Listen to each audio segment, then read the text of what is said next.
The office was dead silent when I arrived.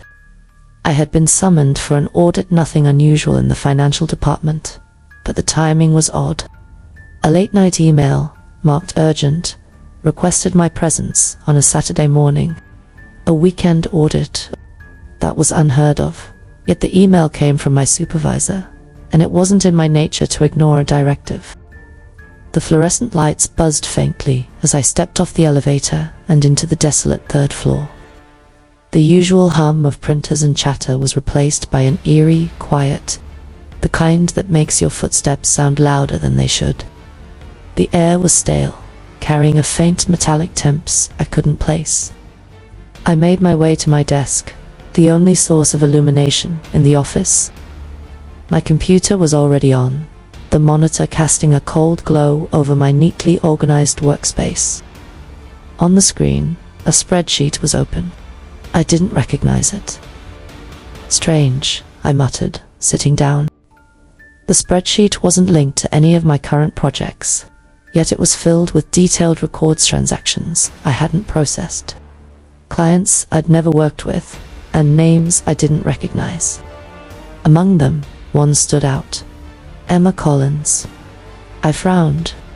That was my name. But I had no recollection of handling these files.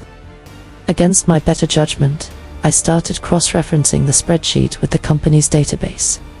Every transaction tied back to my employee ID. The timestamps were precise, even including dates I distinctly remembered taking time off. My stomach churned. A faint rustling sound broke my concentration. I froze, my ears straining. It came from the far end of the office.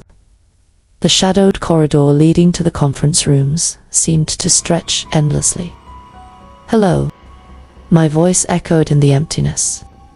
No reply. I shook it off and returned to my work, typing furiously. My unease grew with every name I recognized in the files.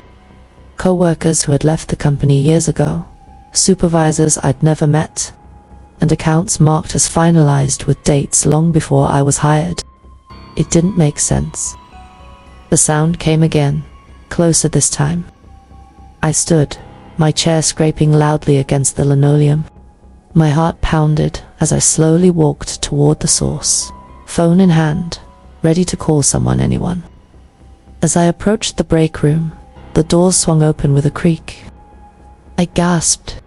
The room was empty, except for a single chair, its back to the door, facing the vending machine. A file folder sat neatly on the seat. I stepped closer, drawn by an inexplicable compulsion.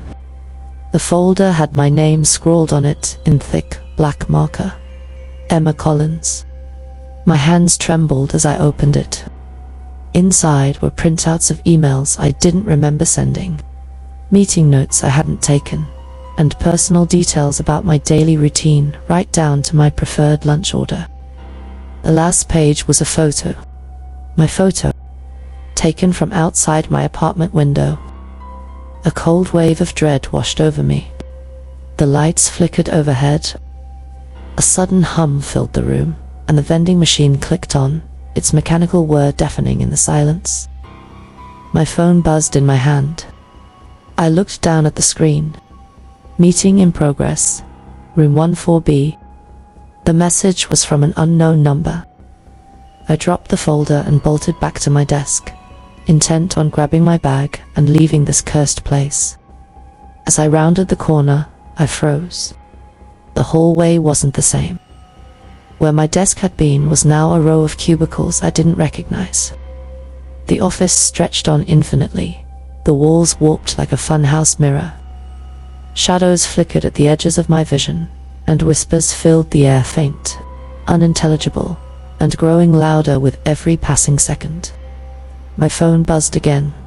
"Don't leave yet, Emma." I screamed and ran toward the elevator, slamming the button repeatedly. The doors didn't open. Instead, the lights dimmed, plunging the office into near darkness. Behind me, I heard the chair in the break room scrape against the floor. I turned, slowly, trembling as I stepped backward into the elevator's metallic frame. A figure emerged from the shadows, their face hidden, their gait slow and deliberate. In their hand was the file folder, its edges frayed and damp. As they approached, the whispers grew deafening, the sound pressing against my skull like a vice.